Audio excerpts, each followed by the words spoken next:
podcast is part of the Sports Social Podcast Network. Welcome back to the podcast where the rules are made up and the points don't matter. This is Tennis Unfiltered. 5, 4, 3, 2, 1, 0. All engine running. Liftoff. We have a liftoff.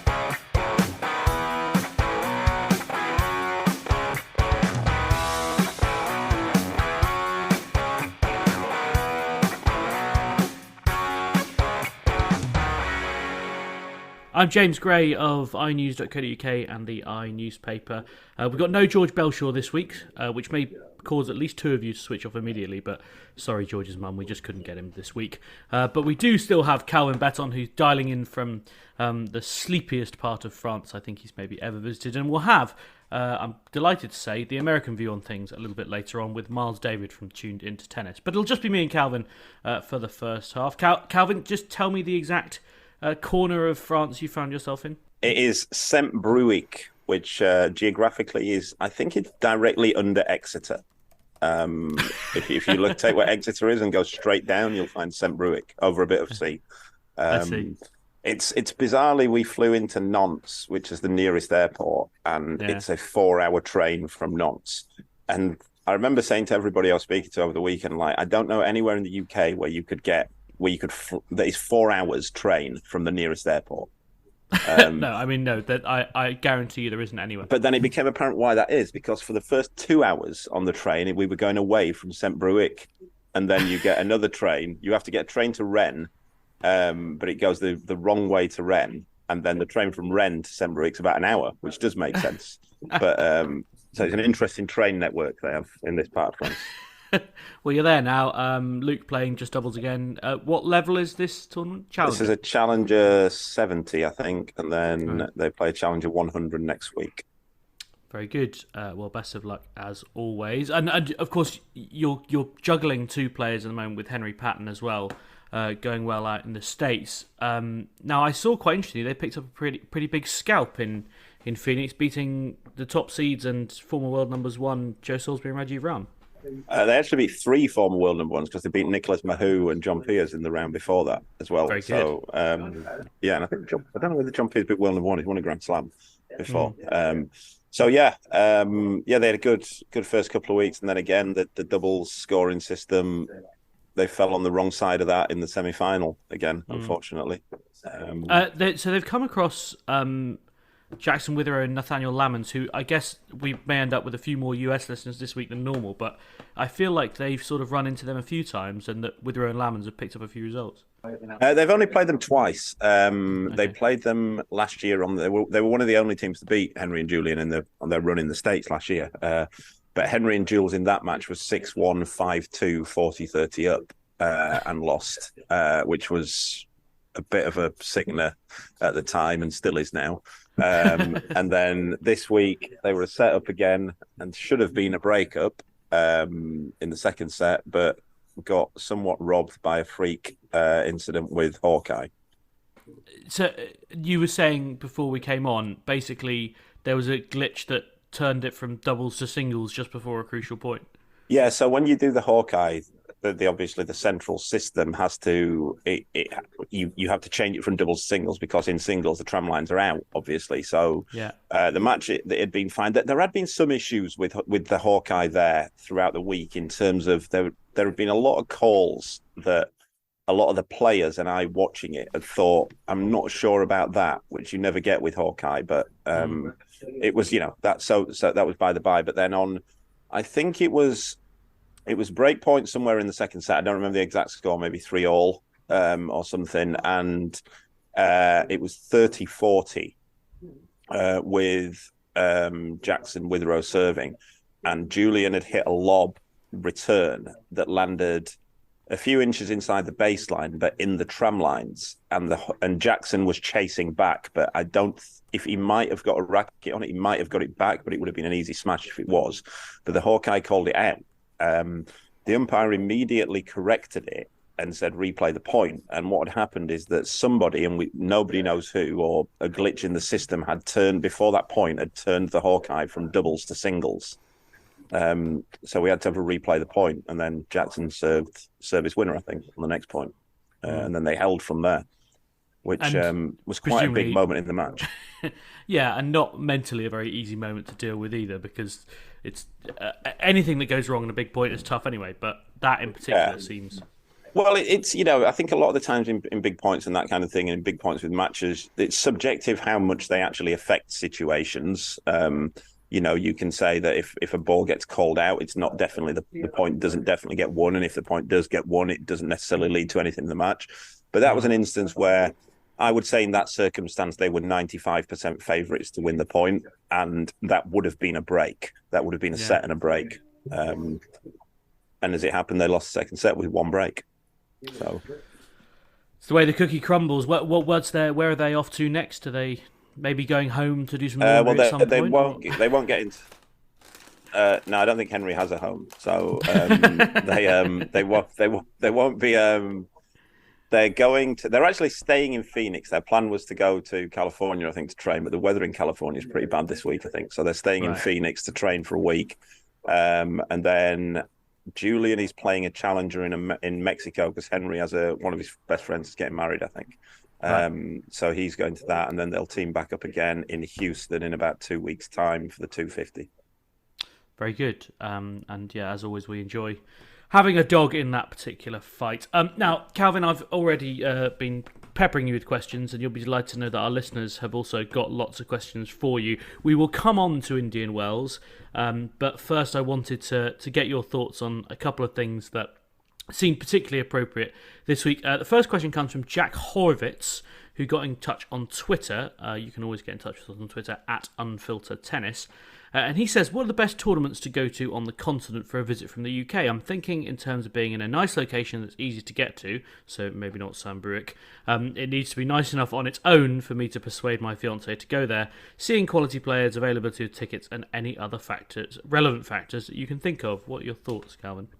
I mean, for the tickets are generally relatively easy to come by. There's not many events that actually sell out in advance, so you don't need to overly worry about that. The best ones, the standout ones, are obviously Monte Carlo and Rome.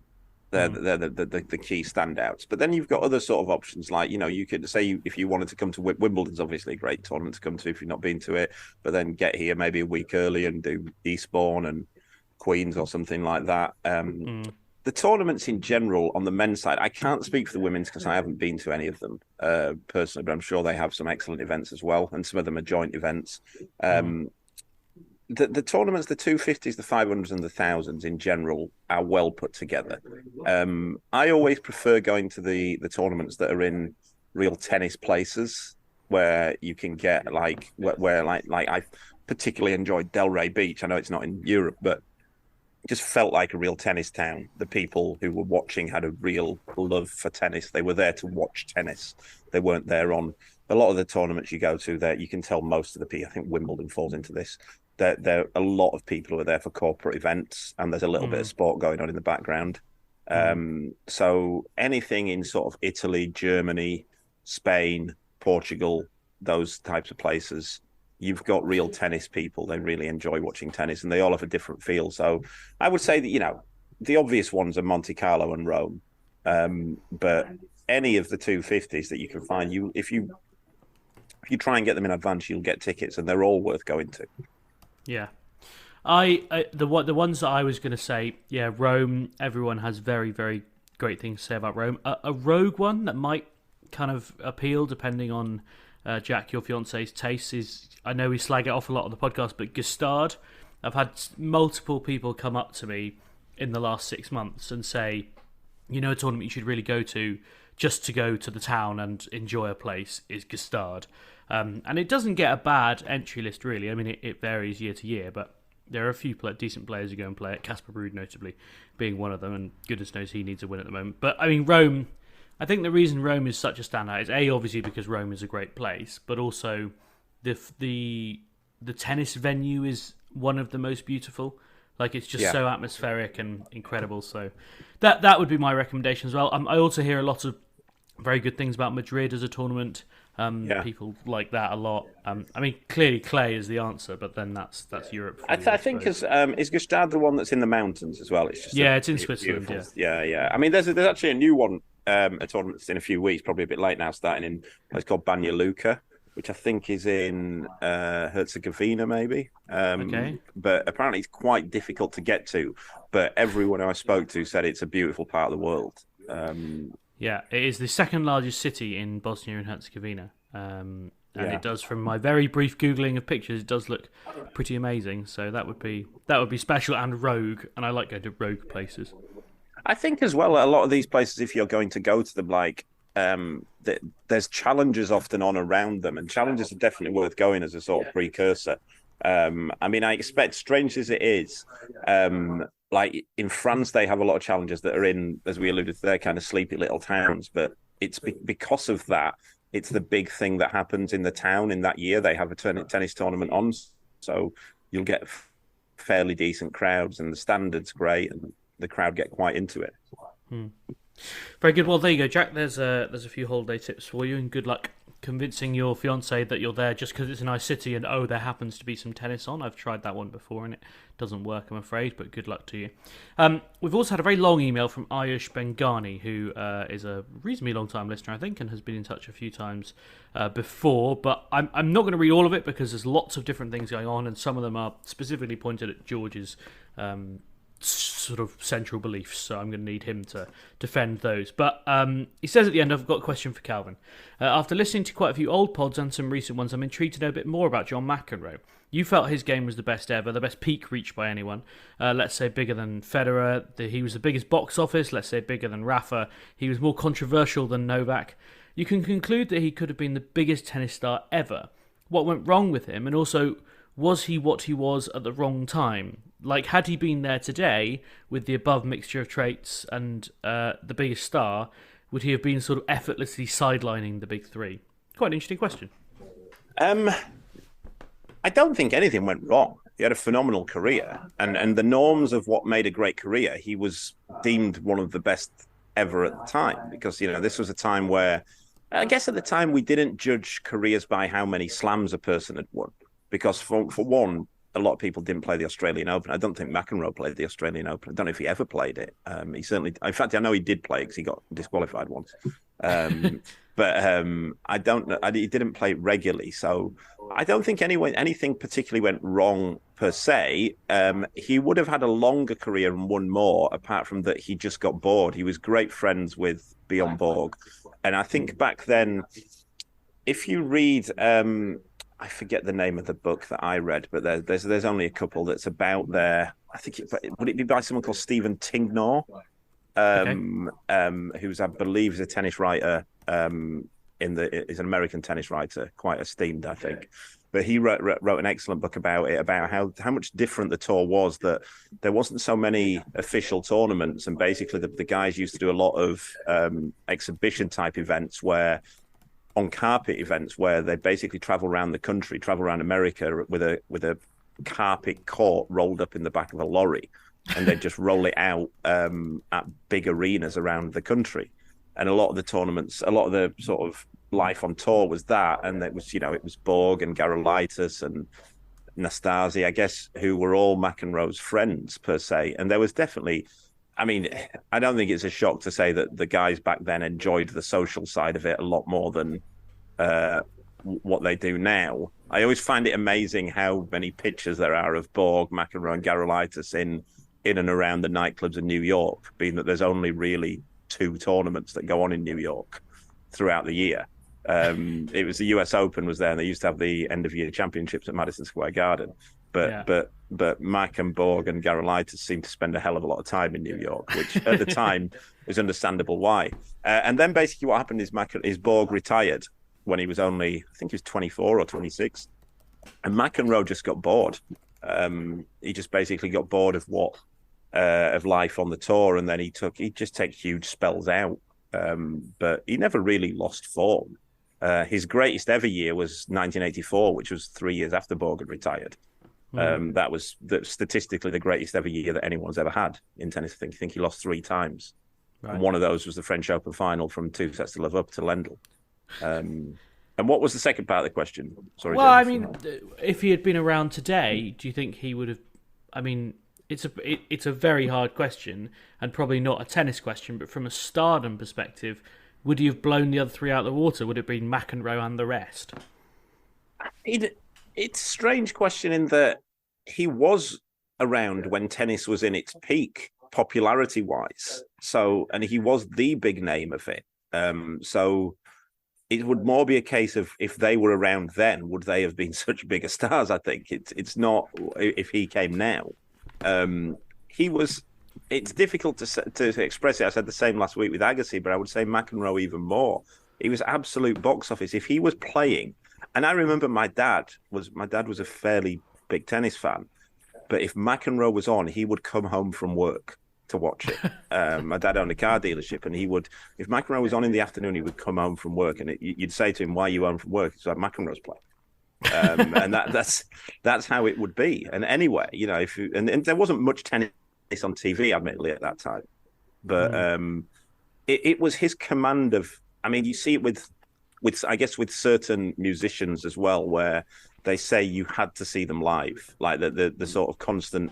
The myth that you had to see Jimi Hendrix live to really get a grasp of it. And it was the same with McEnroe, I think, that he had an aura about him that I don't think anyone else has ever had. And that was kind of created by even his serve. If anyone hasn't seen his serve, any of our younger listeners, the serve was theatre in itself, the way that he used to build up to it. And I think there's a great still picture. Maybe we can retweet it later with on the pod where he's in mid-service action in Flushing Meadows. And it's one of the great tennis pictures. It's phenomenal. I don't know who took it, but that sort of summed him up, that there'd often be this huge argument. He'd create these huge arguments about nothing. And then he'd step back to the service line with the crowd going mental, the baseline to serve with the crowd going mental. And he'd start this sort of long rocking service action that it just seemed to build it up more and more. And then he'd follow it up with, it was the contradiction of his absolute fury that he had all the time and the phenomenal touch and feel he had of a tennis ball. He didn't hit the ball remotely hard, but some of the shots he played was, and again, we had that discussion about the greatest servers of all time last week and no one mentioned him. But when you put the fact that he had one of the great lefty serves and he was the best volleyer of all time, I don't think anyone really debates that. On it, you'd have to have him included in the best servers of all time. Yeah. The book, incidentally, is called High Strung. Bjorn Borg, John McEnroe, and the Untold Story of Tennis's Fiercest Rival. Yes, Stephen Tigner. It is available on Amazon, I believe. It's well worth reading. It's not just about McEnroe and Borg. It's very much about the era of tennis around there. And it's a fascinating read for anybody who's just got into tennis more in even in the last 20 years, about how much the game has changed in that period. I will put a link in the description to the book if you want to buy it. I will put a link to bookshop.org, which is a really good way of buying books. This is a kind of weird plug, but it's just something I'm kind of passionate about. It's a way of buying books not through Amazon, and it basically is a website that buys the books from local bookshops, independent bookshops, but it's obviously just a website that you can use, and it has pretty much everything on it. So I'll put a link in there, and you can get experience with bookshop.org. One last question for you, Calvin. We've been asked to referee a debate between Guy Adams, who works for Daily Mail, and Richard Ingham Evans, who is obviously an esteemed tennis correspondent of some note. If the panel has a spare minute this week, could they pass judgment on this Twitter-based discussion? Who's right, Richard IE or G. Adams? I'm not going to share who asked me to referee this in the interest of independence. It's about the injury rate in tennis. So Richard Evans tweeted, the solution to the epidemic of injuries among top players may not be perfect, but it has to include faster courts and faster balls to reduce length bruising rallies. Clay is more a forgiving service, but rallies will only be longer. It's unsustainable. Guy Adams replies saying, is there really an epidemic of injuries, though? The only person in the top 10 who isn't playing Indian Wells through injury is Rafa, and 18 of the top 20 on the men's side are fit. For women, it's 20 out of 20, so that's an injury rate of 5%, which most pro sports would kill for. The comeback from Richard was, did you see the state of Holger Rune was in when he finished his match? Same with Jack Draper. Where's Seb Korda? Why couldn't Carlos Alcaraz play the Australian Open? Dominic Thiem can't get back in the top 100. Alex Zverev was out for months, so too Borna Coric. Calvin, to start maybe with, is there an injury epidemic in tennis? Do you feel that there is? I don't think so. No, I'd find it hard to say that it's worse now than it was 20 years ago. I think, and I will come on to it in a minute, but I think there's differing reasons as to why those guys got injured. You could argue that some of them might have been because of the surface and the balls. I'm also, I must say, I'm very much in favour of having faster surfaces. Mixed in with some slower ones. I don't understand why all surfaces have to be really slow anymore. And on top of that, why the balls have to be really slow as well. But as I went into, I think last week, slow surfaces also make balls slower as well. So then after about 4 games, you end up getting even slower balls on a slow surface. And I tweeted something out last week about, again, I don't understand why tennis carries on with this system of only changing balls every 7 and 9 games and not on the basis of time. I think that would help, but I do think I would like to see faster surfaces, but I don't think there's an epidemic in tennis more than any other sport. No.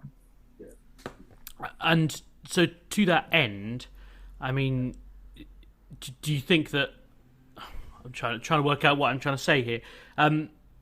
If we had faster balls and faster courts, would that mean fewer injuries, do you think?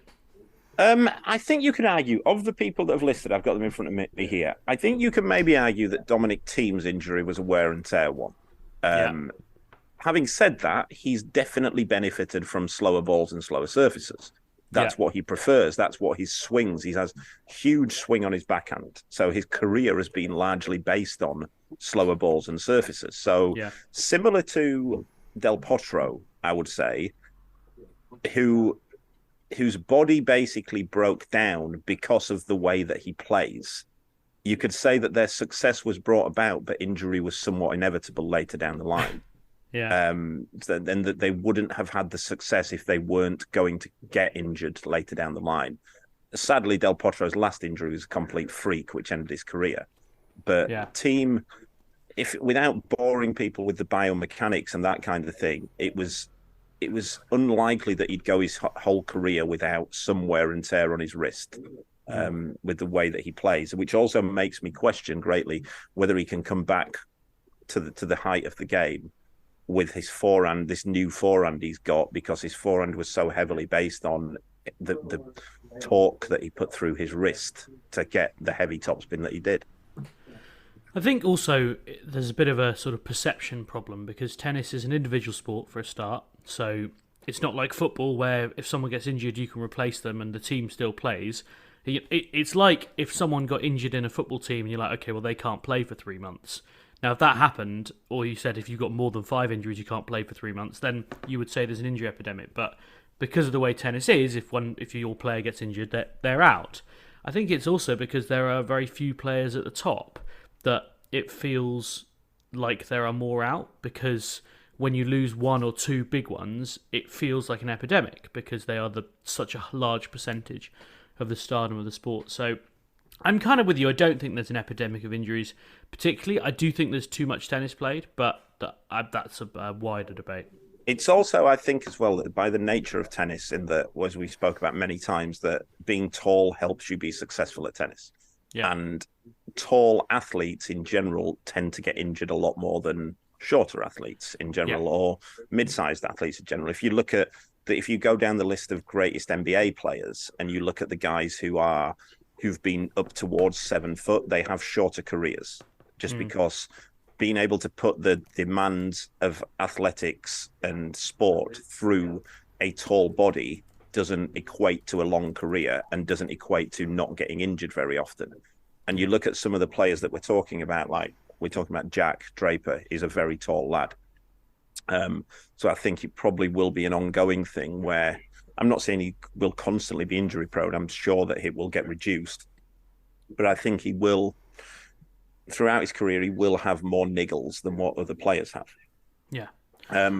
Alex Zverev I was told by a physio at the very start of his career, and this is a double take on Alex Zverev, because I do think the injury that Alex Zverev had was a freak, and that's always happened. You know, that's people roll ankles. I rolled an ankle in Portugal last year walking down the street.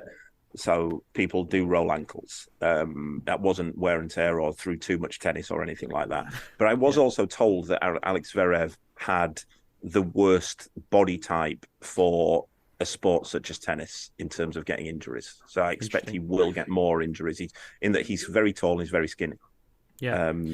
I think there's also, and this is something I wrote a big piece last week for the Eye about some new research is going on into growth spurts and specifically sports injuries during the growth spurt, and more specifically in men, in boys I should say, but also in girls. And basically, it got me thinking about why so often we do get injured at that age, 13, 14, there or thereabouts, and the reason is your body grows at disproportionate rates. Your hands and feet grow first, and then your limbs, and finally your chest and your hips kind of catch up. And in that period, you can pull things in the wrong direction, and it creates often lifelong injuries. And basically, the piece of research that they're doing is based on the idea, and they already use it at places like Bournemouth Football Club, Ajax Football Club, lots of other different academies, where they identify that someone's having a growth spurt, and then they change their training schedule to match that. And they do not just reducing load, but different sessions that help build muscles in different places to support balance and things like that.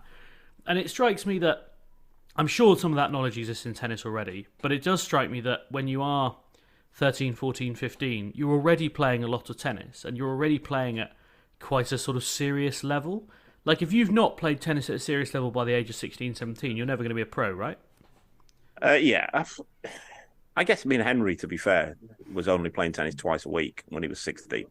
So, right. But there'll always be outliers and that kind of thing. He didn't take his tennis particularly serious, but then again, he was also, he's a 6'6" lefty with fantastic touch. So, I'm not sure that you could do that if you were a 5'7" right-hander who isn't particularly talented.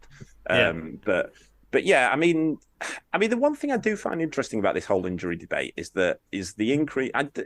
I do think we do tend to have, and this is kind of like lower down in juniors and that kind of thing. We tend to get more injuries now than we did a few years ago, maybe, or even if it's the same amount of injuries that we did a few years ago.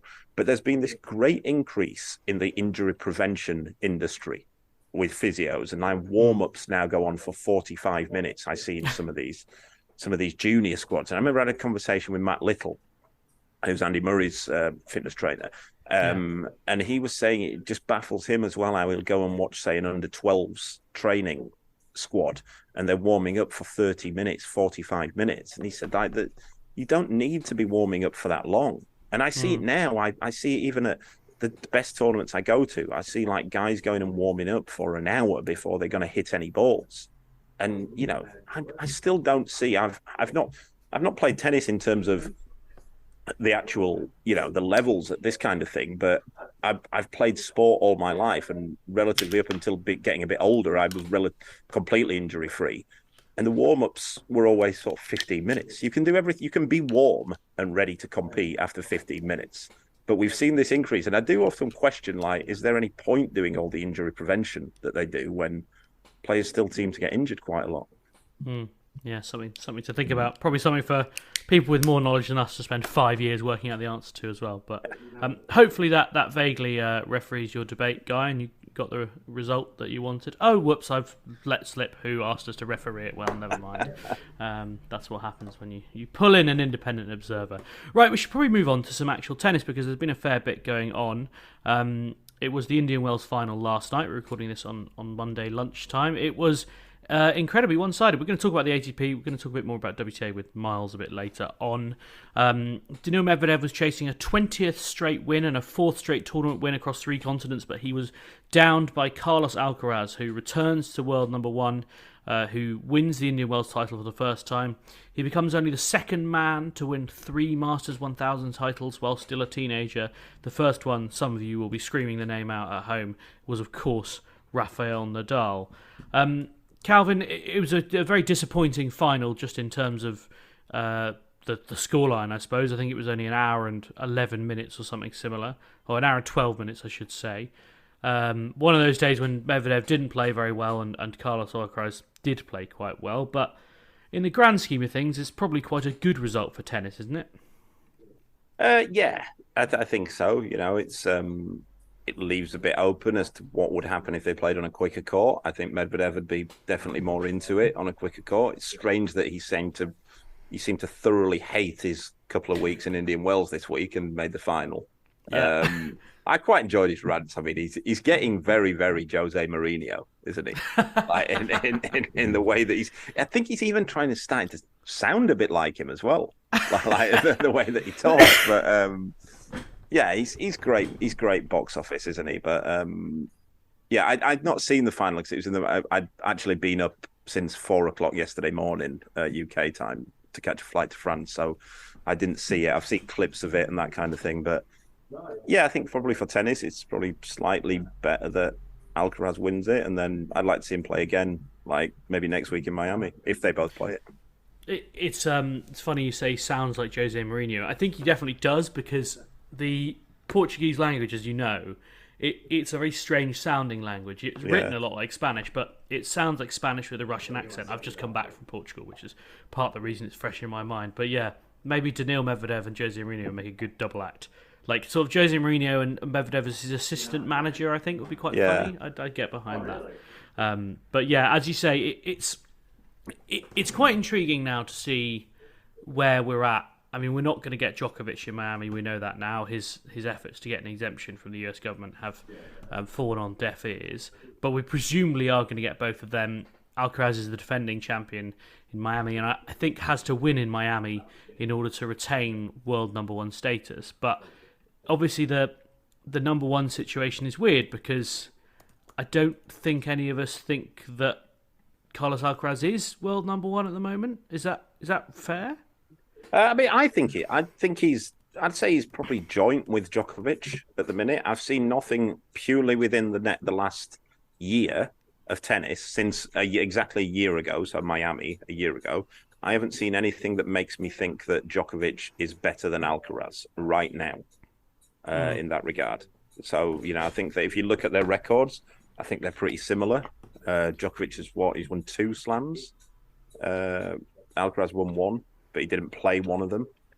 So, I haven't said that, Djokovic didn't play one of them either. So, I think right now, I think they're about neck and neck. I'm looking forward to I'd really like to see them play. What we need is, we need them to play at both the French and the US. Wimbledon, you'd probably still make Djokovic heavy favourite, because Alcaraz has not done much on grass. Yeah, even though you'd think, looking at his game, I've always said I think Alcaraz, when he learns what grass is, that he will be a good grass court player, because he's it's the movement. It's the movement that'll be the thing. Yeah, exactly. It was interesting. Daniil Medvedev was asked about it and said, "Oh, who do you think is the true number one?" And he said, "Oh, for sure, it's unfortunate Novak can't play all the tournaments, so everyone would love to see him play, but it is what it is. If you get injured, Rafa is injured for some time. Well, we could all say if Rafa wasn't injured, he would be number one. Well, we can't know because he's injured. Same about Novak. For sure, it would be able to play this last year in all the tournaments. There's a possibility the rankings would be different, but there should be no buts." And I think that's a very interesting and a very kind of athlete attitude, where they often get asked these hypothetical questions, and some of them will kind of play the game because they like playing the game. But I think for a lot of them, it's this kind of very tunnel-visioned attitude where the facts are the facts and you can't change them, and they find it hard to break out of that mindset, I think, some of them. I know not all athletes are the same, but I wonder if that kind of elite attitude breeds that kind of inflexibility of thought where, yes, but, if... What's the thing that Gino D'Acampo says, if my grandmother had balls, she'd have been my grandfather or something? Yeah, I think it probably is an element of that, but I think it's more that, the players think it's, in tennis, you reach your potential one way or the other. Either your body breaks down or you don't have the ability to win and that kind of thing. And, again, I'll say it, let's not forget that it is Novak Djokovic's decision to have not played those tournaments. Like that was, every other player had the same choice, and each other player decided to play them. He decided to do something or not do something that wrote him out with playing those tournaments. So, you can argue whether he'd have been world number one if he'd have won them. I can't think you can argue any sympathy with him for not being there. He decided not to be there. Yeah, fair enough. I think you probably can argue some sympathy for Jack Draper, though. He had a pretty good week in Indian Wells and then a slightly disappointing end to it. He obviously beat Dan Evans. He then beat Andy Murray in a match that went on just after we recorded last week. He won 7-6, 6-2 in what feels like a big win. There was a very warm embrace between the two of them at the end. Andy's been a really big mentor to Jack for a long time. Jack's been hitting with Andy one way or another for about 5 years, as far as I can tell. So obviously a big moment for him to overcome that. But unfortunately, in the next round against Carlos Alcaraz, a match we're all really excited about, Jack was 6-2, 2-love down and had to retire. We understand he's got a bit of a tear in an oblique muscle. Russell Fuller, who's been out in Indian Wells, saying that he hopes to be able to play Miami, but they're not sure yet. So it's clearly not that serious. But Calvin, it's another injury, and it's also quite a familiar injury. This is an area of his body that he's had a problem with before. Yeah, he's had a couple of issues with the abs. There's no doubt about that. It's kind of, it's a body thing. It's a body shape thing. And Jack, anybody who watches Jack, he plays such an intense, high intensity game style and high intensity stroke style as well, that there's a lot of fast twitch going on there. There's a lot of rotation going through his body, that it's kind of like what you think will carry on to happen. And I just hope, and I think he's got really good people around him, that they'll find a way of minimizing that sort of thing. It doesn't, again, we come back to other sports. There have been guys who have had injury issues younger in their career and then found a way of dealing with it and managed to have long careers. So I'm kind of hoping that Jack's a bit like that. But the problem is coming at the minute for Jack, and again, I'm certain he'll get over it, is that it's happening where he can't complete tournaments a bit too often and not, so we're never really getting a sense of where he is. I mean, where is Jack in the world now? If you were to do the power rankings of actual, not the actual rankings, but where players should be, where does Jack Draper sit? I'd say he's the hardest one to actually nail down in the top 50. You could make a very solid argument that he's a legit top 10 player right now, but you could make a solid argument that he just doesn't complete enough tournaments. He doesn't play them. And, if you look at the players in the top 10, guys like Rublev, I'm saying around the top 10, I haven't got it in front of me, Hurkacz, Felix, are they definite favourites against Jack if he's fully fit? I don't think they are. I think those matches are 50-50. Yeah. I would agree with that. I mean, Draper pumped Felix at the US Open. I mean, he just annihilated him. Yeah. I would struggle to maybe put him in the top 10, but you would struggle to say he's not in the top 25, I would say. And you can make a good case for the top 10 as well. But I think the reason why, though, that he's not in the top 10 is purely because he hasn't been able to finish enough tournaments and to play enough tournaments.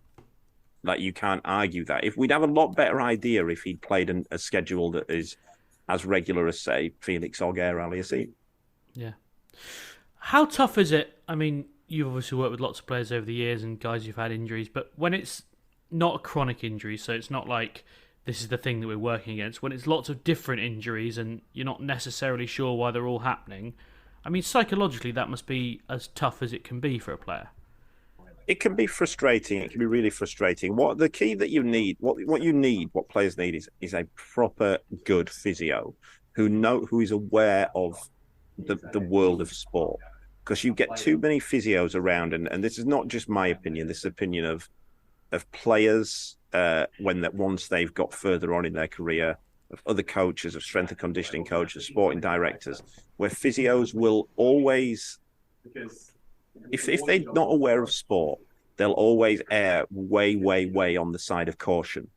So if a hamstring, say for example, a hamstring is fully healed, you've had a hamstring injury and it's fully healed, and that all the scans say it's fully healed, a physio will always say, right, let's give it another 2 weeks. Yeah. And just to err on the side of, well, if it's not, it means that I don't get blamed for it. And the best physios are the same with the best of anything. You need to make a call on things. But the problem with physios, and I'm not digging out physios here, I'm saying the best physios are good at this type of thing. Yeah, they know when the moment is that you can come back. But what too many physios do is they err too much on the side of caution. And I think that causes frustration within players and within coaches and that kind of thing. Yeah, interesting stuff. Well, we wish Jack the best and hope to see him in Miami, of course. Fingers crossed that he will come back from that injury. Not a great week for... Well, I don't know. I was going to say not a great week for the Brits, but I would say all of them, Raducanu notwithstanding, performed slightly under what we would have expected and hoped from them. The one that stood out for me, and I said as much in our WhatsApp group, is Norrie. I mean, he reached the quarterfinals, but then lost 6-4, 6-4 to Francis TFO. The conditions in Indian Wells should, and several people said, I think Medvedev maybe said it, name dropped him in a press conference, that these conditions were perfect for someone like him. Slow, bouncy, hot, bit windy. Calvin, disappointing to lose that match then in such fairly meek fashion. Yeah, I'll first of all go into it. I think it's a bit harsh to say that they underperformed, being that three of them had to play against each other. So two of them were definitely going out earlier than what we'd have liked. But I thought it was a bit disappointing. I think I said into the group, I thought that I made it for a couple of hours there. I had Norrie favourite for that tournament because he's still the only player to have beaten Alcaraz this year. Right. So I thought, on an even slower court than what he beat Alcaraz before, I thought I'd make him favourite here. Although Francis Tiafoe's a serious tennis player. Let's not forget that. And he's also the type of tennis player in that he's so talented that court surface, what is Francis Tiafoe's best surface? There isn't one because he can adapt his game. He's got a big serve. He's athletic. There's no genuine weakness in his game. His weakness is that he doesn't seem to be able to bring his focus week in, week out, day in, day out. But on any given day, as we've seen, he can beat any given player. So I don't think it's a stinker for Cam. It's probably more just a disappointing one. And that he didn't play well, but TFO played really well. I think just before we go on, James, I was watching it when I was watching the semi-final and also the quarter-final that we touched on last week. And not blowing my own trumpet here, but those were two matches that Daniil Medvedev failed to serve out again. And we spoke last week about Medvedev's struggles to serve out tennis matches. He won both, but on both instances, when he first attempted to serve for the match, he couldn't do it. And again, it comes back to, when you watch it again, that the players focus more and they make less errors. Intriguing. Right, the other thing I wanted to touch on, well, there's a couple of other things I wanted to touch on before the break. One is Holger Rune and Stan Wawrinka. Now, we talk a lot about Holger Rune on this podcast for one reason or another. And Calvin, I know I don't think any of us would necessarily want to go on a night out with him because you probably end up in a scrap. But for people who didn't see this, Stan Wawrinka did beat Holger Rune in a very tight, tense, physical match. Wawrinka coming out 6-2, 6-7, 7-5 victor. He then came to the net. They shook hands rather meekly, and Rune said something about something along the lines of, "You got nothing to say to me now," and Stan replies, "What do you want me to say?" I think Holger did have a comeback, but he was drowned out by the announcer going, "Your winner, Stan Wawrinka," which I think is the ultimate put down, really. They obviously had a quite fraught contest in Paris last year where Wawrinka told him to stop being a baby on the court. I think they're nearly 20 years apart in age, so there's clearly no generational synergy between them. I mean, George has written, because George in his infinite kindness has still written us a running order this week, and he says, "How important will Rune be for this next generation? The antithesis to the hero of Carlos Alcaraz." I quite like that idea in terms of narratives, that tennis needs someone who's a bit of a dickhead, and Holger Rune is quite happy to play that role.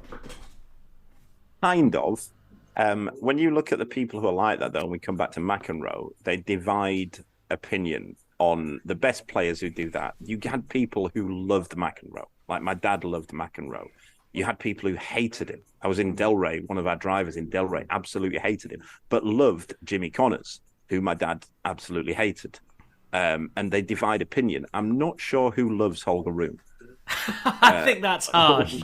But who's a Holger Rune fan? Like, what does he bring? Social media was full of people saying, well, you look hard enough on social media, people are always going to be there. I think there will be a certain brand of person who sees him as. I mean, for a start, he plays great tennis. Like that will. He's always an excellent tennis player. There's no question. He's an excellent tennis player, and he's quite a good-looking lad. He's obviously Scandinavian. There's a big tennis market there, and they haven't got a lot of players to cheer about, especially now Casper Ruud appears to have forgotten which end of a tennis racket to hold. So I think there is a market there for him. I've met him. I've interviewed him a couple of times in kind of roundtable stuff, and he's quite a nice lad. Like when the blood's not in him, he comes across quite well, and he can have a joke and a laugh, and he doesn't mind saying what he thinks. Which, all right, that's kind of a personal thing. From a journalistic perspective, you always want players to speak their mind. I think he. I tell you what, Calvin. In 2 years' time, I think you might grow to love him. I don't think I will, but I mean, I'll say this. I'll try and be neutral on it. I'll say he's always had, and he still has, phenomenal self-belief. That's his single biggest strength. And the problem, this is not just in tennis, this is in life in general. Anyone who has such phenomenal, overwhelming self-belief tends to be a somewhat unpleasant person, because it generally involves a certain level of delusion as well. So which makes just getting on with that type of person. And I don't think, that there's a difference between being comfortable in your own skin and having obsessive self-belief. And I think one of them, that's the difference between somebody who's quite pleasant and alluring to speak to and somebody who isn't, and who gets into the ranges of unpleasantness. I think with Rue, what I found weird about that one the other day is that he basically created it out of nothing. The one in Paris, it had been bubbling. It'd been bubbling. You could see there was a tension, and kind of Wawrinka had a point, and whether he needs to voice it, you don't know. But Rune had been behaving a bit not a bit, as he always does. He was being rude to his box and that kind of thing, and all the numerous people all of his 7 coaches who he has in his box.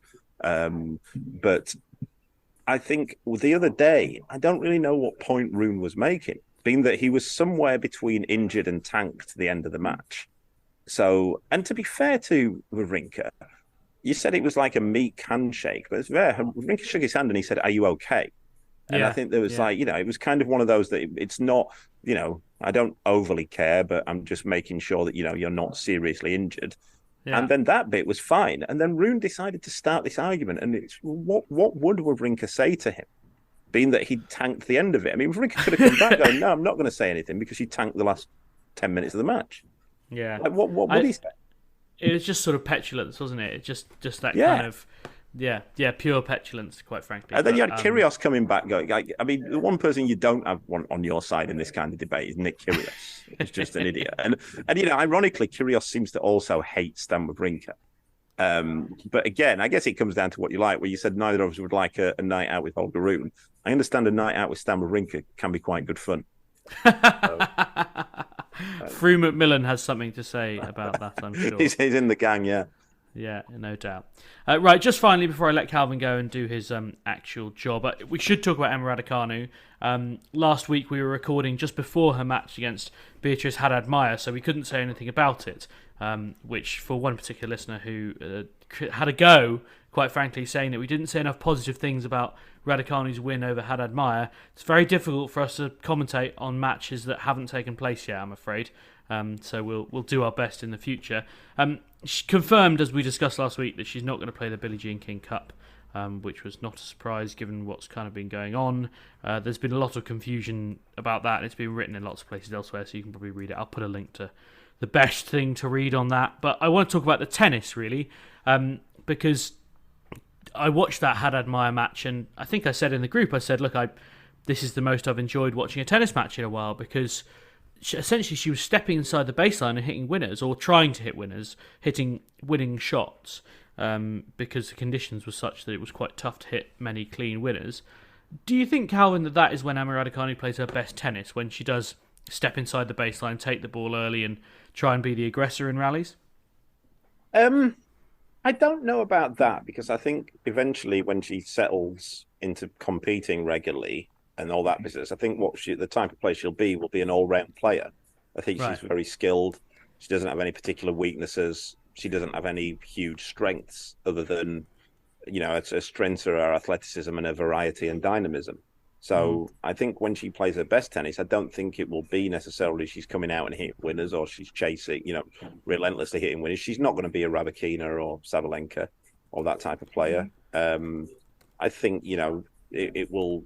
She's quite good at solving problems. She's quite good at putting players under pressure and keeping competing and that kind of thing. So I think she adapts to what is required in the match well, and that will be her greatest asset, I would say. She was then beaten fairly comprehensively by Iga Świątek, which there's no great shame in that, of course, but that is a matchup that we might see in a few years' time and think might go a little bit differently, but she lost 6-3, 6-1. She's then obviously heading to Miami for the second part of the Sunshine Swing. She's got Bianca Andreescu in the first round, which is a shocker of a draw, I think, because Andreescu's got the ability to play some really good tennis at the moment, and more often than not, a little bit like Andy Murray about 6 months ago, you didn't mind playing him in the second round, but you didn't really want to in the first round because he was much less likely to be knackered. It's quite interesting, really, because in some ways, Andreescu and Raducanu have had the same career. They won a relatively shock US Open title and then have had massive injury struggles and form struggles ever since. If you had to put your kind of your money on one of them to win a slam next, Calvin, Andreescu or Raducanu, which one would it be? I think you'd have to go Andreescu. I mean, I think, I've seen a few people say, and they kind of had similar careers, but Andreescu had a much more fulfilled career before that. She'd won in Indian Wells and she won Montreal before the US Open, didn't she? Was it Montreal or Cincinnati she won? Great question. I think it was Cincinnati, but yeah. She'd established herself as a legitimate top 5 in the world player on a hard court, I think, whereas Raducanu's was so out of the blue, and then since then hasn't really done a great deal. And she hasn't had... Andreescu, to be fair, had a longer injury. Raducanu has had just a kind of collection of smaller injuries and has, she's never had an actual lengthy period where she's been out of the game. She just pulls out of tournaments at short notice quite a bit. But Andreescu, I think, is at the minute is a better player than Raducanu is. But that doesn't, I don't think there's loads in that. I wouldn't be overly surprised if Raducanu won, but I think in terms of who'll win a slam next, there's a good chance neither of them will win a slam. When you look at the way that they play and that kind of thing, and especially the way that seen as Rybakina and Sabalenka are certainly starting to get some consistency that we've not seen from them before. I can see those two sitting alongside Świątek now has been quite dominant in the game, and there's probably a gap for a couple more as well. So it's down to those girls and such as Goff, etc., to jump in as well. Oh, and finally, Calvin, because you mentioned this just as we came on, and it's relatively new news. Roger Federer's shoe company On have signed Iga Świątek and Ben Shelton on sort of full kit deals.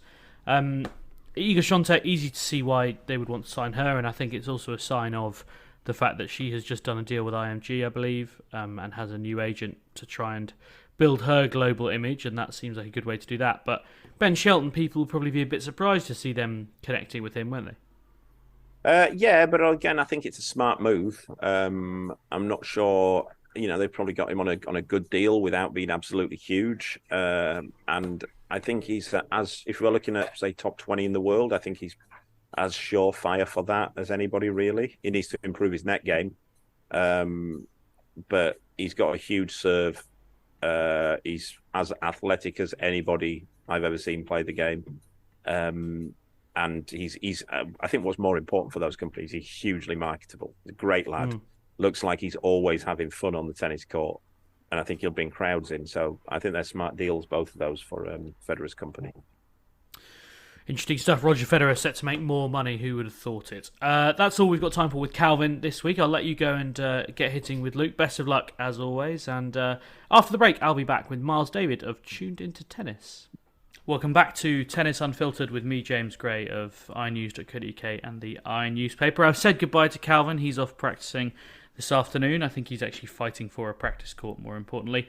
But I've replaced him with Myles David of Tuned Into Tennis, who I've spoken to a few times in Twitter Spaces. If you don't know Tuned Into Tennis, it's a great product you put together, Myles. Thank you so much for joining us.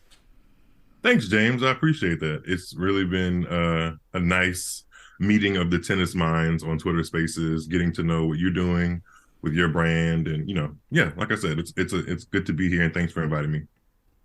Yeah, but definitely go and check out Myles's. Well, you're across all the social medias. I don't know if there is one that you don't do. You're good on Twitter Spaces, which I'm yet to really get my head around. But I mean, Elon Musk will probably just destroy it in about 5 months anyway.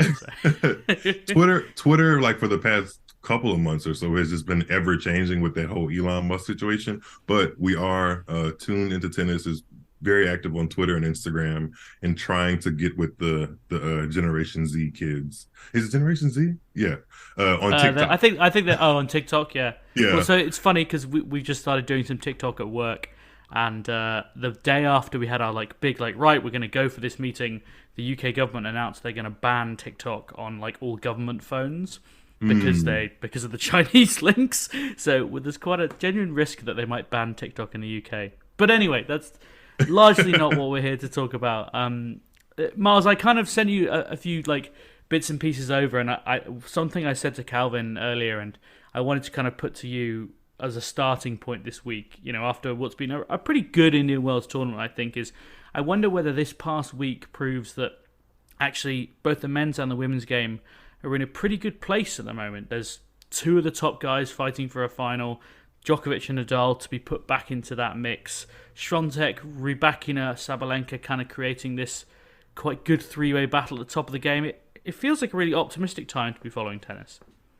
It does. I mean, for somebody that's been following tennis since mid-2000s like I have, it feels really good to just see the names on the paper that we got towards the latter end of Indian Wells, like the Swiatek versus Rybakina, Sabalenka versus Sakkari. Then on the men's side, Tiafoe, Medvedev, Sinner, Alcaraz. Those names are the names that people are have been hoping and pushing for to see in later rounds of big tournaments. So to see them literally make it that far or all simultaneously it brings good energy into the sport. And I feel like we're at a crucial juncture now, or maybe now / have been at a crucial juncture with the retirement of Serena and Roger, two people who have literally been, when you think of tennis, you kind of envision them in your mind. At least, well, I do from an American standpoint.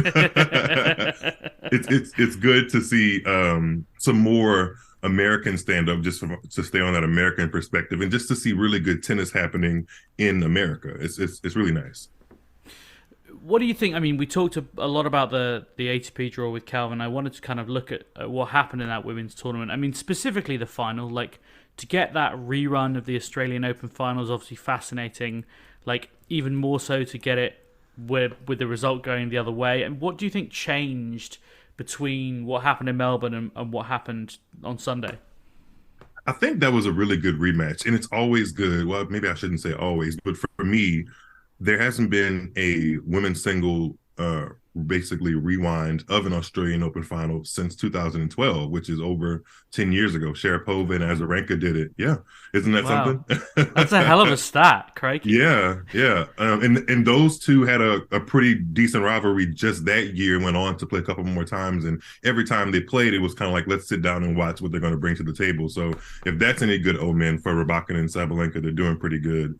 But I honestly think that Rybakina was on a wave of confidence. I mean, if you beat the world number one player, having just beat her a month or two ago prior at a Grand Slam 6-4, 6-4, and you turn around and do it at the level right beneath that at a 1,000 level event and beat her even worse, 6-2, 6-2. I can imagine when you kind of, you're getting stretched out on the massage table, you're feeling pretty darn good. And then you go into another match in the final against somebody whose game because Sabalenka and Rybakina had played maybe 3 or 4 times, and each of those times it went 3 sets. So, after doing that for a couple of times, you get to know somebody's game, and then that coupled in with the confidence and then a little bit of, I wouldn't say that Sabalenka's service issues are all the way back. It's kind of hard to put that on her after one poor performance at the line in one match, but she definitely was helped out by some of that from Sabalenka. So all of that combined, you get Rybakina lifting the trophy, I think.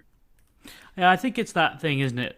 When you've got a double fault issue, that never goes away. I'm sure, I know that there are players who have worked on it, who've crushed some of those demons, but it's always going to be that Achilles heel that when things start to go badly, that's what can go wrong for you. And I think also the kind of way the match evolved, losing that tiebreak 13-11, there were a couple of double faults in that tiebreak as well.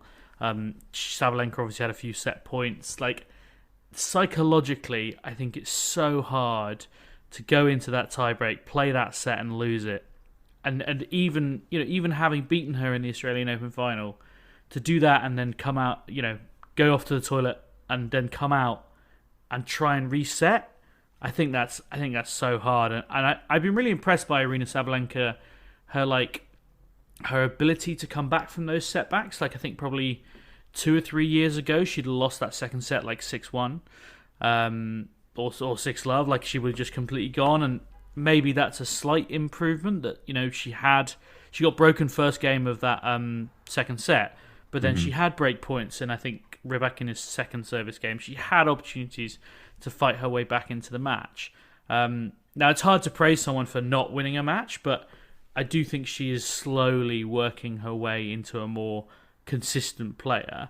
And heck, I mean, Sabalenka, Rybakina, Świątek is not a bad kind of little group. And when you throw in maybe a Caroline Garcia or a Coco Gauff, who we'll talk about maybe a little bit later, and Jessica Pegula, Sakari, who you mentioned, I don't know if Kasatkina's going to be there long term, but maybe. I think it creates a decent little group of players who maybe give us just that consistency that I think we're all craving on the WTA, right? Yeah, I agree. I think there's a little pocket of elevation happening with the people that have either won Grand Slams or gotten to finals and semis, and then those that are kind of trying to get to that level or kind of break that barrier. It's good to see, because I feel like for a long time on the WTA, at least from 2017 onward, post kind of Serena pregnancy and dealing with being a mom and Olympia and everything like that, there's been just not a categorical, hey, this is where the elite is and this is where like the B and C level is. And I think that's needed in sport. I feel like there needs to be an A level for the B and C level to kind of have something to aspire to and work harder for, and kind of think about in practice, like, hey, Swiatek, Rybakina, and Sabalenka are doing this, this, and this, and kind of separating themselves from the field. How do I do that? Or how do I compete with them against, if I come across them on the net, how do I compete with that? And hopefully that trickles down into some of my other matches. And before you know it, there's a solid top 10 where, people are picking up 500 trophies, 1,000 trophies, and battling for Grand Slams. I think in a perfect world, that's how it should be, It's not always perfect. No, WTA definitely isn't. I mean, it's interesting as well for Iga Świątek this time last year was in the middle of that insane unbeaten run, right? And she's had shown kind of flashes of it, obviously winning in Doha, getting to the final in Dubai. But I'm kind of intrigued by what this particular tournament maybe tells us about her going forward, because it was a pretty, as you mentioned, comprehensive win by Rybakina to beat her 2-2. And there's a bit of a pattern emerging where when she's not front running, and I think Iga Świątek's defense is massively improved, but there still seems to be a sort of a certain type of player who takes the racket out of her hand, and that seems to become a problem. And I don't know, how worried would you be if you were Iga Świątek's coach about what that means for her going forward? So if I'm looking objectively at who she's actually lost to in the past like 4 or 5 months, let's look at it post US Open. She picked up a title post US Open and then lost in the final of another title to Barbora Krejcikova. At the time, that was kind of questionable, but they played an electric match. Then she went on to lose in the WTA finals to Sabalenka, again a top 10 peer who hadn't been playing amazingly, but sometimes you just take losses in tennis. You can't literally win them all, especially after winning 37 in a row. You got to leave some treats out there for some people. So if I'm looking objectively, and then also add in the 2 losses to Rybakina this year, another top 10 peer and Wimbledon champion, reigning Wimbledon champion, I wouldn't listen. If I was in her camp, I wouldn't say, hey, it's time to necessarily revamp things. I just think I would maybe start to focus on a B or C plan when A isn't working correctly, because sometimes I feel in tennis, if your A plan is working so comfortably, sometimes if you haven't used it in a while, tennis is so much built around this. If you haven't used something in a while, when it's time to use it, sometimes it can be like an error machine in your brain. And I feel like she hasn't had to really dig deep and come back from breaks down and do it successfully enough in the past 12 months, even, so that the people that are asking those questions of her and kind of getting on top of her early in matches, she's kind of misfiring when it's time to like really dig in. And I would sit down with her sports psychiatrist and maybe even do some things technically and tactically with her game, so that if she comes out against a player who has a really direct plan A against her and it's winning and it's efficient, how do I revamp on my sit down to try to figure out, okay, how do I slow things down or maybe even speed things up to kind of get back to a level playing field so that I'm not off the court in like 59 minutes, you know? Not saying she's losing in 59 minutes, but 6-2, 6-2, you know, it's close. Yeah. I mean, yeah, it was only 76 minutes. It wasn't that much more. I think it's a really good point, and yeah, you do sometimes lose that. Like Calvin often talks about match tightness, and she's not lacking match tightness because she played in all matches, but she hasn't played a deciding set in like. Well, I actually am looking at it, and I think at a glance, her last deciding set was losing to Sabalenka in Fort Worth, which is crazy. Like that suggests that she's either winning in straight sets or losing in straight sets, and I think that means that not only is she without that kind of someone pushing her, she's actually without those really tight battles. And yeah, I look at it, and something she said after she lost it to Rybakina in Australia, I thought was really interesting. That she said she didn't do things right the week before the tournament, that she wasted a lot of energy. And I just wonder whether, maybe not overthinking, but I just wonder whether the method is right at the moment with Iga Swiatek. There's been quite a few changes within her team. There's obviously been the coaching change, which is a bit further in the past now, but she's got a new agency. She's pushing a bit more the commercial side. And I'm not for a second saying that, you know, she's distracting herself with things off court, but clearly there's something that's not quite clicking in certain moments. And look, she's still won a tremendous number of matches this year, and it's hardly like crisis point.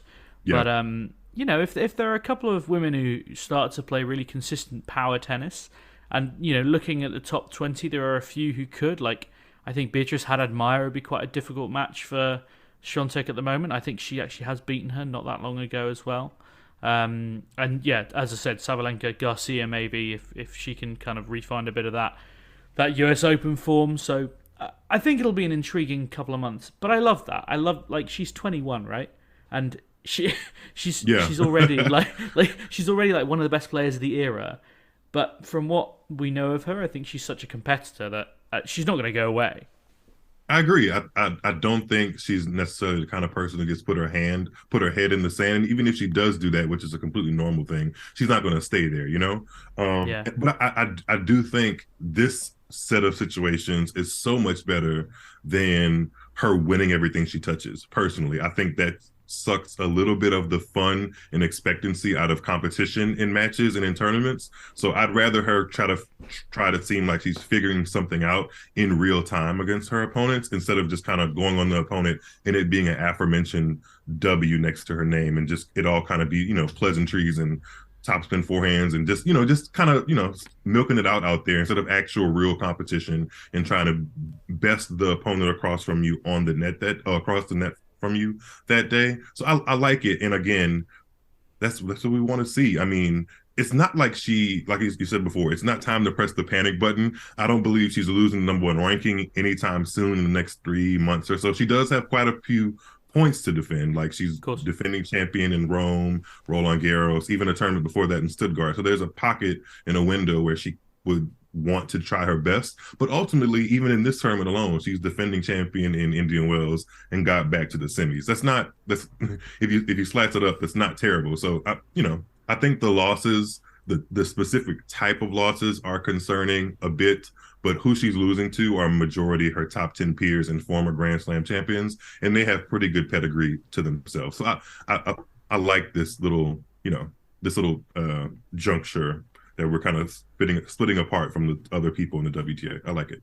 Yeah, and a bit of struggle. Everyone needs a bit of struggle, right? Yeah. So what we're saying is we want the WTA to be more consistent, but not too consistent. That would be perfect. Yeah. I don't necessarily want like one person winning everything, but we need some kind of conflict at the top as well, you know? Yeah, agreed. One of those people that we thought and hoped would be the disruptor at the top of the game and someone who could prove to be a fine rival with Iga Świątek, albeit she has a dreadful head-to-head record against her, is Coco Gauff, who was frankly hammered by Aryna Sabalenka in Indian Wells, 6-4, 6-love in the quarterfinals, the last American woman, as it happens, to go out of what is a significant home tournament. I mean, thinking about Coco Gauff specifically, Myles, like, you obviously have a good view on things because you're in the US. I mean, how big a superstar is she there? In terms of superstar, I'll tell you this. I was sitting down with my mom just a couple of days ago, actually watching Indian Wells, and Coco was on the screen. And my mom knows that I'm a huge tennis fan, but she isn't quite one herself.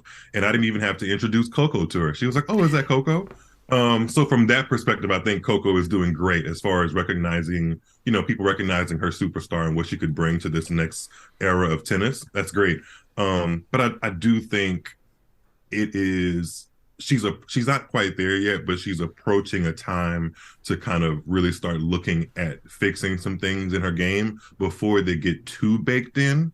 And it's just like we're gonna, use what we have to propel forward and not actually get the most out of the athleticism she brings to the court.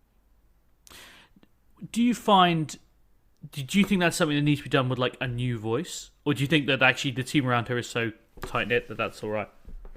It's so easy for like me, an outside person, to say like, "Oh, she needs a new coach," and I feel like that rhetoric always comes about when somebody's on a losing streak or something, or just not doing what the fans want. The fans are like, "Get a new coach," as if that voice automatically makes their forehand 10 miles per hour faster or whatever. So I don't necessarily think that's like the go-to button to press, but I do think she could use almost a bit if we go back to Sabalenka. Sabalenka literally brought someone onto her team. Instead of taking someone away, she brought someone onto her team to specifically address some of the biomechanical things that was going on in her serve. If somebody could maybe address some of the biomechanical things that are going on in some other aspects of Coco's game, like her serve and her forehand, I think having that level and attention to detail could only help her, especially for somebody that's, still developing. I mean, for Christ's sake, she literally finished high school last year during the French Open. So she's still developing. It's insane how we feel like we have these expectations for her because of how she kind of came onto the scene, who she beat at Wimbledon. But essentially, she can't even, she can't get a good drink or a cocktail at a bar yet. So at least in the US, I was going to say, in the UK, she's fine. I mean, just come to Wimbledon more. Come here.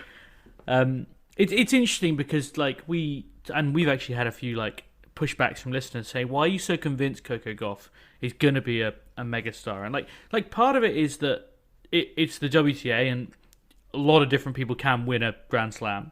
And the other side of it is that Coco, as you say, she already has great name recognition. She's an incredible... I can't tell you how good a speaker she is. Like, her ability to answer questions calmly, thoughtfully, and confidently is like... I mean, she's a freak, quite frankly. Like, for a teenager to be that settled is wild. And so it kind of, to me, lowers the bar of success. Because she's such like a good person and such a marketable person, she doesn't even have to be that good. But right, yeah. We would like her to go win stuff, I think, universally. And I'm glad that she is the kind of has the stardom in the US that we think she does and can have. And I kind of want to ask you another question because you have that advantage of the stateside view, if you like. We often talk about Indian Wells or Miami, one of them being the sort of fifth slam. Does it get the kind of mainstream media cut through in the States of that kind of prestige, or is it still regarded as another thing that sort of happens? For me personally, maybe I think I'm the right person to ask on this. As a tennis fanatic and like super tennis fan, for me, the answer is always going to be yes. However, I think in the US, there's a little bit of I know we just talked about Coco Gauff as an American, superstar on the rise, but there's a little bit of an issue in the fact that an American man hasn't actually won something like a Grand Slam on U.S. soil or anybody's soil in almost 20 years to the day this coming U.S. Open since 2003 in Andy Roddick. I think there's a little bit of a disconnect there, and that disconnect kind of bleeds into how marketing and broadcasting go for events like this. And unfortunately, if you're not already in the crux of knowing about tennis, it's a little bit hard to know when some of these events are happening, because like in Indian Wells specifically, it's labeled as tennis paradise. And having been fortunate enough to go a couple years back pre-pandemic, it really is that. But sometimes it feels like tennis is it feels like tennis's own little secret. And I feel like tennis kind of has that problem of being a little bit too niche and really needing to open up the marketing. So it definitely is doing things right. I think they set some attendance some attendance records this year that even rival the U.S. Open. Which is great, but I also think that they could use a lofty hit on the marketing side sometimes, just so people are aware of what you can actually gain by going to these events. So maybe if somebody like a tournament director was listening to this, they'd be happy, but then they'll be like, well, how do we accommodate all these people? But that's a good problem to have, right? Yeah, for sure. I think I always say this to people, like, tennis up close is so incredible. Like, it's ridiculous how much the TV screen flattens it out. And I remember that, like, when I was really early on in my career, I didn't really grow up watching a lot of tennis live, like tournaments or anything like that. But I played a lot and always watched Wimbledon with my mum and stuff. But when early on in my career, going to like a little event somewhere, I can't even remember, it might have been Nottingham or something, just going and sitting like front row courtside, watching like world number 170 against world number 300, and being like, crikey, these guys are really good at this, like really good at this. And I think on TV, like you lose a lot of that. So I always say on this podcast, like, go and watch live tennis if you can, because it's really worthwhile. It's a good ticket. And yeah, for sure. And you mentioned the American men thing. I mean, obviously Francis Tiafoe, as you mentioned earlier, got through to the semi-finals in Indian Wells, which is a decent enough result. And I know he's someone we all think pretty highly of on this podcast. Do you think he is the best of this crop, or maybe the one with the highest ceiling of American men? I think he is in the group. I think if you look at the group of Taylor Fritz, Tiafoe, and recently Tommy Paul, I think there's a good chance that one of them can at least get back to a final of a Grand Slam, and that hasn't happened for an American man since 2009. So they definitely have some records to beat, or some area for improvement for sure. But I think he's in the conversation for sure, especially given all the confidence that seems to be exuding from him since that U.S. Open semifinal run, backing that up relatively shortly with another run to an ATP 500 final in Tokyo, and then now the semifinal in Indian Wells. He's knocking on the door, but I do have to say, from a fan perspective, sometimes, like, knocking on the door is absolutely great, but sometimes you want to open the door and grab the trophy. Yeah. And he hasn't grabbed an ATP level trophy since 2018. So I feel like there's always people, like, in Twitter circles and Twitter spaces and stuff, like, bringing that up. Like, he's great for entertainment, but how often is he actually the champion? I feel like if he can just close that gap between entertainer and really, really good competitor to champion, I feel like we'd all be the better forward in tennis. And I feel like he would finally kind of get a little bit of a monkey off his back, no pun intended. Like, hey, like, I'm knocking on these doors and going 7-5, 7-6 in sets with these top 5 and even world number 1 players, but I'm actually winning some of these matches too. I think he's just a couple of notches away from really doing that.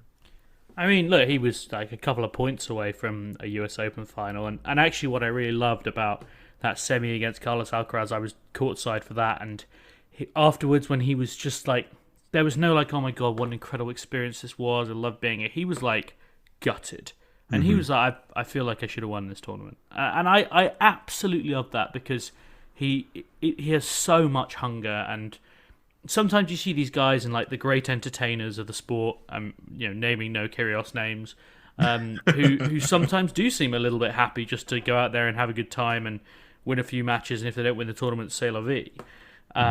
So it kind of made me think, this guy, even if he doesn't ever win a Grand Slam, he's going to squeeze the lemon. Like, there will be nothing left that he hasn't juiced out. And I guess maybe that comes from, you will know his story. For people who don't, he's the son of immigrants from Sierra Leone, I believe, who grew up incredibly poor, and like he was sleeping on the treatment table in the tennis club where his dad worked, and sneaking onto courts to get hits and stuff. So, sometimes when you come from that kind of background, like you don't take anything for granted. And I went and watched him practice with Jessica Pegula because I was kind of intrigued. I saw the practice sheet, and he was training with Jessica Pegula, and they're obviously really good mates, and they're very different characters, which I think is why they sometimes practice together to sort of bring the best out of each other. But I was sitting there going, you could, like, what a story for tennis. Like, you could not think of two people to have come from more different backgrounds. Like they have come from the complete opposite end of the global scale. And here they are, just like peers, and also to be like a man and a woman, to be a white woman and a black man, like there's something really kind of special about that. That I don't know whether tennis needs to lean into that, but I think France they should. Tiafoe is going to be It would be nice. It would be nice if they leaned into it, because I feel like tennis is, it's a global sport. So leaning into the fact that there's so many different personalities and backgrounds all combining to compete together, and then also be peers. And I know sometimes in competition it's kind of hard to be peers with somebody that you're gunning for, especially when rankings and money and stuff is introduced. But the men and the women play on separate tours, so it's they could have a little bit of camaraderie. That I feel like that builds intrigue into here, like us fans watching. So it would be nice to kind of get that storyline. And I really do think Jessica Pegula has actually mentioned this before. Their personalities are just from the eye a little bit different, and they could actually use a little bit of each other's personality on the court, at least in some different ways. Pegula could use a little bit of a, I don't think she's super uptight, but I feel like she could use a little bit more dynamic kind of, bringing something into her game. Yeah, something like that. And then sometimes Tiafoe, he's gotten better at it, but sometimes Tiafoe could use a couple more buttons up on the collar in his game. So, I can see how they balance each other out. Yeah, for sure. Listen, I think that's all we've got time for. But Myles, thank you so much for coming on. It's been a real pleasure to have a different perspective, another different voice. I know the thing is, lots of people enjoy Calvin's Yorkshire accent on this podcast. I know that the British fans will enjoy your accent as well, because it's nice to have a different sounding voice. But well, I hope they do. I'm sure they will. But thank you so much for coming on. Thank you. I appreciate it. Thanks for having me.